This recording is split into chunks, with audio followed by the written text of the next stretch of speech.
KTV વિશેષમાં Devbhumi દ્વારકાથી સમાચાર મળ્યા છે કે જિલ્લા સાયબર ક્રાઇમ પોલીસે એક મોટી કાર્યવાહીમાં 41 લાખથી વધુની છેતરપિંડી આચરનાર મામા ભાણેજની ઠગ જોડીને મધ્યપ્રદેશના રતલામમાંથી ઝડપી પાડી છે।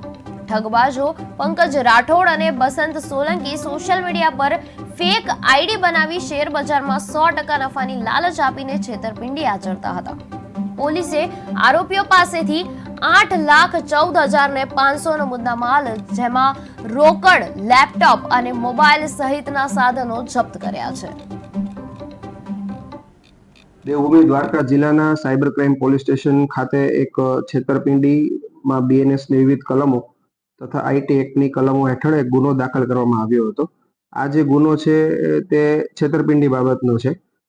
એની જે ટૂંક વિગત છે એ પ્રકારની છે કે જે આરોપીઓ આ કામના જે આરોપીઓ છે તેમના દ્વારા સોશિયલ મીડિયા પ્લેટફોર્મ ફેસબુક પર નોવા વેલ્થ કરીને એક બેનામી જાહેરાત મૂકવામાં આવી હતી, જેમાં 100%નું જે વળતર છે તે એમને આપવામાં આવ્યું હતું।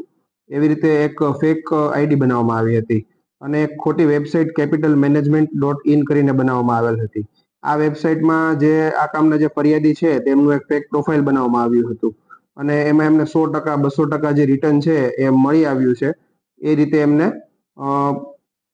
ફાયદામાં લઈ અને તેમની પાસેથી અંદાજિત 41 લાખ એટલે કે 42 લાખ જેવી રકમ છેતરપિંડીના ભાગરૂપે પડાવી લેવામાં આવી હતી। જે police station cyber crime police station છે તેના ટેકનિકલ ઇન્ટેલિજન્સના મારફતથી બે જે આરોપીઓ છે તેમને પકડી પાડવામાં આવ્યા છે।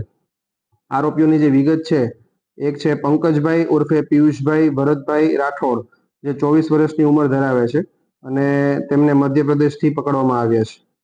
બીજા છે બસંતભાઈ રામરતન સોલંકી તેલી, ઉંમર વર્ષ 51 વર્ષ। આ બંને છે એ મામા અને ભાણીઓ છે અને બંને ગુનાહિત ઇતિહાસ ધરાવતા હોય એવું હાલ અમને જણાઈ આવ્યું નથી।